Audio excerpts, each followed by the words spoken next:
Hey everybody, Coach Stacy Lynn here. Today I want to share with you um, an analysis of a video that has really gone viral, and um, way more people have seen that video than probably will ever see this one.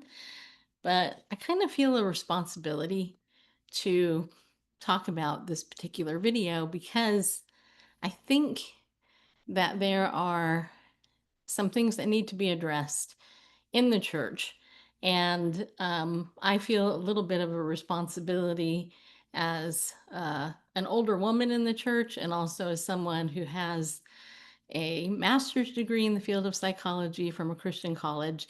And also, I am now a master certified professional life coach. And so I have a lot of years of experience in not only getting education, but I've also served many years, decades in ministry, including a long period where I was on the board of a nonprofit that worked with sex trafficking victims and women who were on the streets. In fact, one of those, that was early in my career. And I can tell you that one of the things about working with that population personally is that you have to be very careful and you have to be very cognizant of where you're doing that work and how and who you're doing it with. And I say that also as somebody who is a survivor of childhood sex trafficking in my own family. This is a situation that I have gone to therapy for a long time. And whereas I credit a large part of my recovery to working with a wonderful therapist, I also credit the majority of my recovery to the Word of God. I went through my own trial and my own experience in the mental health world.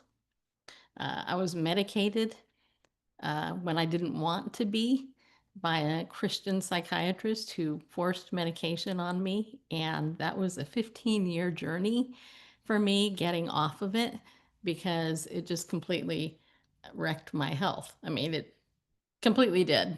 And this was over 20 years ago before a lot of the information that we have now came to the forefront. So over the weekend, when I happened to stumble upon this video, and I'm going to show it to you here. Um, I'm going to show you the video that I'm going to talk about, so you can see what video I am talking about here, and I'm gonna analyze.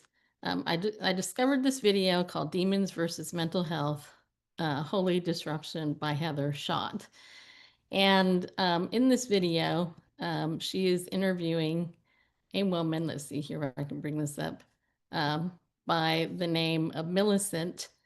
Trying to see it here. Pastor Millicent Sedra. And here's what I want to say about both of these women. Number one, I don't know them personally. They don't know me personally. Number two, they're both fiery. They're very charismatic. Both of them are. They're very passionate um, about what they're saying. And I agree with a lot of what they're saying. But there is also a lot that I'm not agreeing with, which is why I feel a responsibility to make this video. And I'm actually going to make a series of these videos um, because I think it's important that some of what they're saying be addressed from somebody who actually has some credentials. Neither one of these women have a college education or a college degree. Although Millicent, it was said in this interview that she went to college for psychology and neuroscience. I did a background search through Perplexity AI and the internet. There's nowhere on her website where it says that she has a college education or she got a degree in psychology. So she doesn't have a degree, at least that's listed, that I know of, in psychology or neuroscience. And it's one thing to go to college, take a couple of classes in psychology and maybe neuroscience, or learn a little bit about how the brain works. It's quite another to earn a degree and then do tens of thousands of hours of clinical work with actual people who are in that field. So that's just one thing. Heather Schott, it's my understanding also she does not have a college education. At least it's not listed anywhere. When I was looking through her bio, there shows 0 college education. But I did read that she has an impressive background. Her and her husband, who are highly controversial pastors of Mercy Culture Church, they not only founded the church, they worked in youth ministry a long time, but she also runs a nonprofit, and I forgot the name of it. It has the word justice in it. And they want to, and one of the controversial things about Heather is that her and her husband Landon have come under fire because they've tried to build a complex that will minister to and be a housing place apparently for sex trafficking victims. And if you do any research and you look at the research about that, one of the things that you'll see is that people in the field like me and others who have worked with that population, the number one thing you don't want is for people to know where the safe house is for these people who have been sex trafficked. So there's a lot of controversy with Heather, who doesn't clearly have a college education in the field. She might have a little bit of lingo under her tongue, but she doesn't have any credentials, uh, and can't speak with authority, at least in my mind, on the issues that they're purporting to talk about. Now, here's the other thing. I will say, because they kind of poo-poo the whole idea of education. Here's what I will say, because I'm very fair and very open-minded to other points of view, and that is that you don't always need education. You don't always need a degree to talk about anything, right? I mean, I play pickleball. I don't have a degree in pickleball. I wrote a book about pickleball. Doesn't mean I'm an expert. I just wrote about my experience. And I think that both these young ladies they are sharing their beliefs, and I'm here to share my beliefs based on what I know therapeutically and as a coach. And I hope that I can share with you some of the things that concern me about this overarching way that they're couching this discussion, as one of demons versus mental health. Um, so let's get started. I'm going to talk a little bit about the mental health crisis. That's one of the things that they talked about. And they talked about how the church believes you have to leave mental health to the experts and psychology in the field. And I would actually say, and I've said this before in some of my videos, that there is some truth in that. When I became a believer in the early 80s, the field of psychology was just creeping into the church. And I've mentioned numerous times on this coaching channel, as well as my past broadcast, that the church has been psychologized, and now it's being artificialized with AI, which is another video for another time. Um, and they're talking about how the suicide rates are high, depression is at an all-time high, and all this is true, and it is true. I mean, you know what? If the field of therapy and psychology as a whole was actually doing its job, why did all this stuff happen? And I will tell you that medication, the psychotropic drugs that have been pushed on people all over the world, the in the New Testament, I believe in the book of Revelation, it talks about sorcery, and that the root word there is pharmakia. And a lot of people believe that that is connected to these drugs, which are mind altering drugs. I'm just going to be blunt. I'm not a big fan of psychotropic medication. I had a battle with them for like 15 years. It was hell to get off them. And thank God, Lord, thank God, I have been clean of legalized psychotropic medication for almost 20 years now, because, you know, lots of other things happened in life. I mean, I just got the internet became available and all this. So back in the day, 30 years ago, when all this stuff was coming to the forefront, that's what the field knew. But I also know, because it's been documented, and I have a couple of books I can refer to you later. But I also know that there are men who are not Christians, like Dr. Peter Breggin, who is a psychiatrist who's been on the front lines of exposing the psychotropic uh, mental health issues and how dangerous these drugs are. Um, it was a plan, honestly. And I remember my own experience that, they said, oh, you'll just have to be on this antidepressant for, a couple of months and maybe up to a year, and then we'll wean you off it. And then eventually over time, what they did was they were like, oh no, maybe you'll just stay on it for the rest of your life. And therein is the trap. By the way, during Katrina, when that big flooding happened down in Katrina, the number one drug that people were wanting and needing during that time was their antidepressants and their psychotropic meds, their anti-anxiety medications. And when they couldn't have access to those drugs, they went crazy. A lot of them did. So there's a lot of dangers with psychotropic medication. And I will tell you that there are way better alternatives for so many different things. And yet, at the same time, I will also say that some people need those drugs because we're all biologically and chemically different. So you can't throw it all out. For me, not a good thing. For somebody else, it could be their life saving drug. So obviously, you have to consult your doctor and look at the different symptoms and things that you're going through. So that's probably a whole nother series in itself for me to talk about. But I want to get back to a couple more things that they opened up this with. They basically said that they wanted to test the credibility of the whole field because suicide rates are at an all-time high, and Heather cited that 110 people are committing suicide a day and succeeding in 3,500 or so attempt every day. I looked up the latest research. It's actually 134 people in America commit suicide a day, and about one every 11 minutes. So her research was a little older than the one I just looked at. Um, so that is true.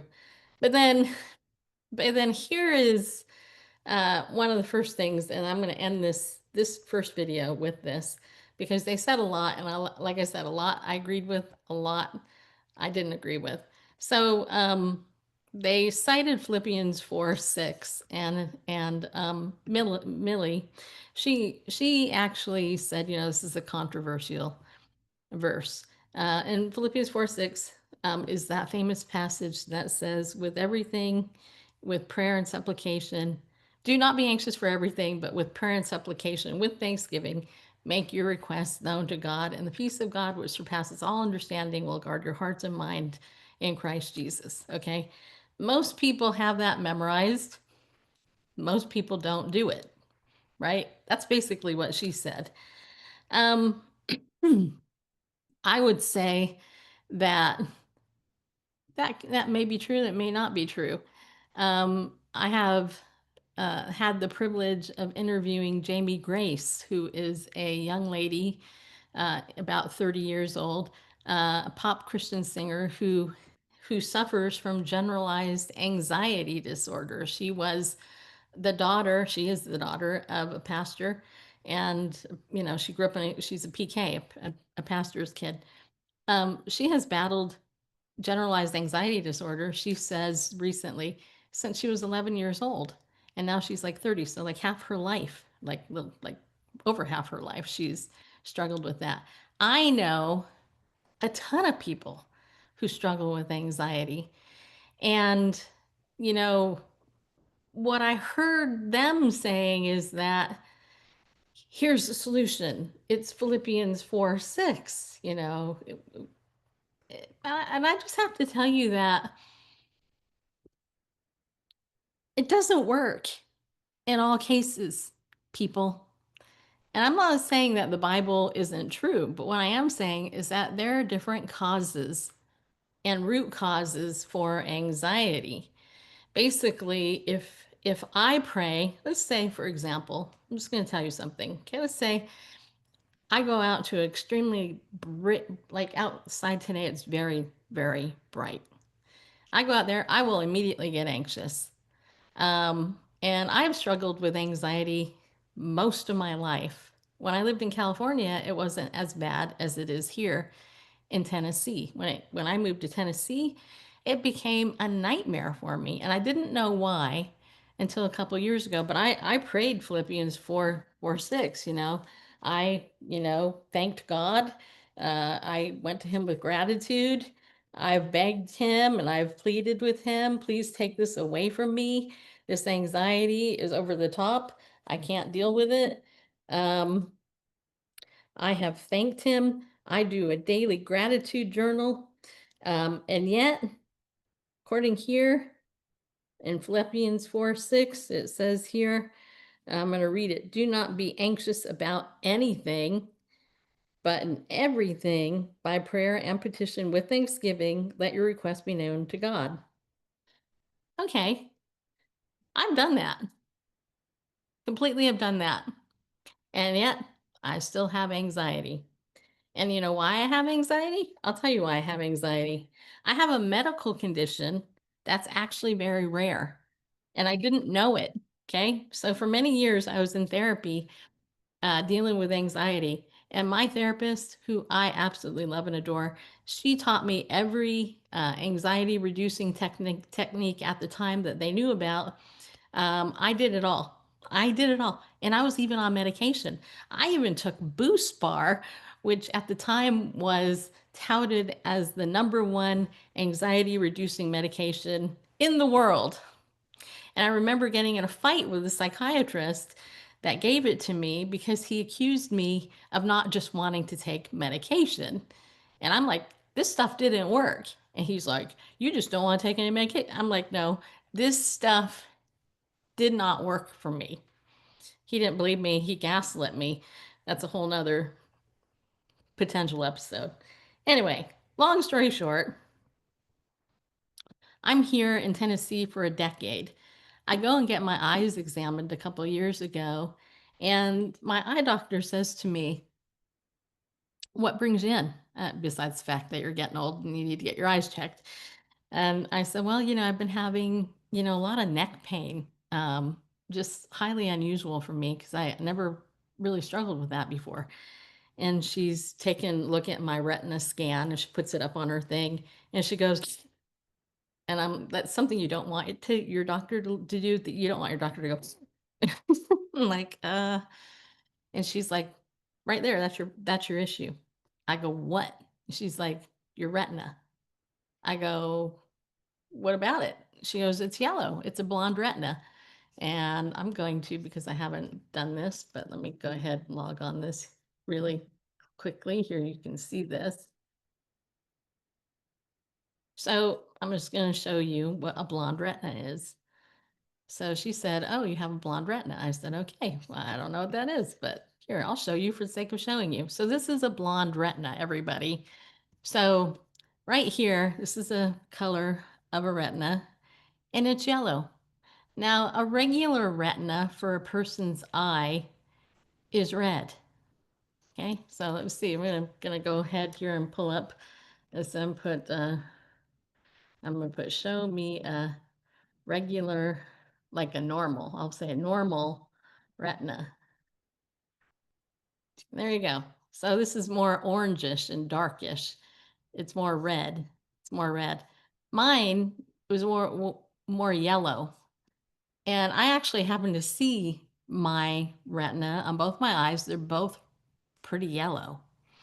And my eye doctor says to me, that is your problem. And I'm like, okay. I go, so what does that mean? And she's like, this is a rare genetic issue that you're having with your eye. First of all, it's genetic. Second of all, about 1 in 20,000 people have this. Okay. And third of all, there's this explains your neck pain, and it explains why you're anxious. Because what she told me was, because my retinas are yellow, I have no protection from light. So my husband, he gave me the best illustration of this, which was that for me, he came home one day after getting his eyes dilated, and he drove home in the sun with his eyes dilated. And he came home and he said, "That's really bright." And he goes, "That must be what it's like for you every day." And I said, "Probably, because I get super overwhelmed with how bright it is." So my eye doctor, she said to me, "I have some help. We can work on this." So she talked to me about my computer, and she said, "Here, there's some pink lenses that we can get you that will help with the thing." So you can't, I don't know if you can see it here, but these lenses are pink. Um, and then for sunglasses, she went ahead and she had a whole thing of eyeglass lenses, and they were different colors. They're dark colors. And I'm wearing them, and she's just putting them in front of my eye, one after another. And she's asking me, "What do you think? What do you think?" Well, she got to one that was a darker one, a pretty dark one. And all of a sudden, within like 5 seconds, I literally felt my body calm down. Literally, it was like, and that agitation that I live with constantly completely went away. So there are 1 in 20,000 people who have blonde retinas. You multiply that out through the world, there's probably quite a few people who have the same issue I had. They don't know their eye is causing it. It's actually a completely physical thing. In my own recovery, I've had to switch how I think, because now I know if I'm in light, I'm going to get sorely anxious regardless, because it's always been. And now I have different things I can use that help calm down my nervous system that gets triggered by something that's literally going through my eye, triggering my brain, making my whole body anxious. But somebody like these pastors, Heather and Millicent, they would go, "Well, just pray about it and your anxiety will go away. Be grateful." I'm sorry, but it took over 30 years, close to 35 years, for a doctor to be able to actually diagnose why I've had to deal with that my whole life. And it's funny because here in Tennessee, the sky is super white more than it was in California. In California, it was blue. In Tennessee, it's super white. So there are many reasons why people can be anxious. For me, that's it. At the time, also, when I was a younger woman, I had very bad anemia. I was severely anemic. That also can create biological anxiety. It's not all about, some demon attacking me or anything like that. But that is part of what these guys are saying. They're implying that you can just deal flat out with anxiety by quoting Philippians 4:6 and doing what it said. Well, hey, I am one of the biggest advocates of Bible study, Bible internalization, memory, and knowing what you believe and why. I did this for my whole Christian life. That's what I've done. So I want to share that because I want to give hope to those of you. And I will tell you, I actually shared with my former therapist this information, and she said, "You know what? That is gold." Because now when she's working with a client, she can look and say, "Have you had your eyes checked out?" Because it's a sensory issue, literally coming through your eyes. And it's actually most common with light-haired and blue-eyed people. So if you happen to have blue eyes and light hair and you're suffering from this, you've done all the right things and you're still dealing with it, then you might want to look into that because it's a big issue. And I'm very grateful, you know, that, I can now go, "You know what? Today is going to be a harder day because it's lighter out. So I just have to take extra care of myself." And I learned some stuff. Like, for example, I learned that when I tend to sit in darker rooms. Well, I didn't know why, but why is because of the light. But I also learned that that's not good for me because then I get way overstimulated when I go out into a normal thing. So I have to consciously, put light everywhere and have my body get used to that certain level of tolerance so that my light intake, my body tolerates it because I feel it everywhere, everywhere. And I've also had to do different self-talk and tell myself, okay, look, you're going to go drive. This may happen.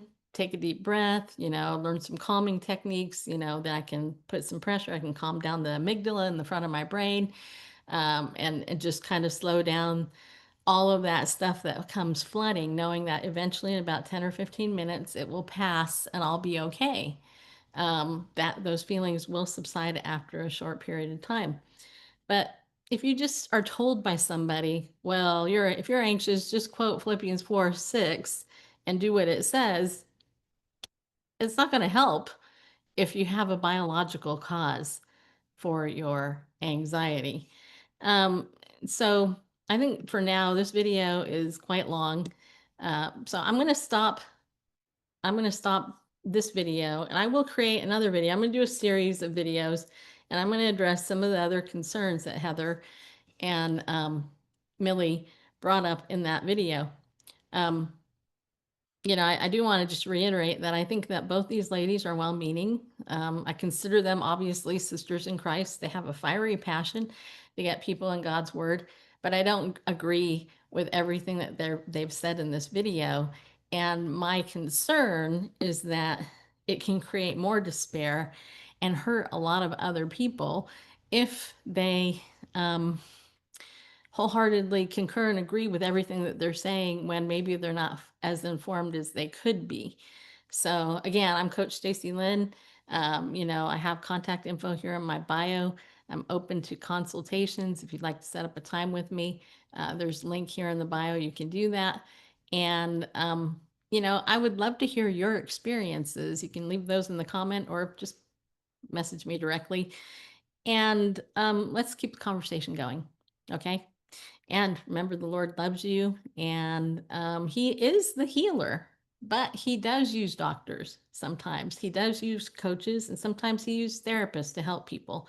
So we can't throw it all out and say it's all a demon here and it's all this here, because it's not all or nothing.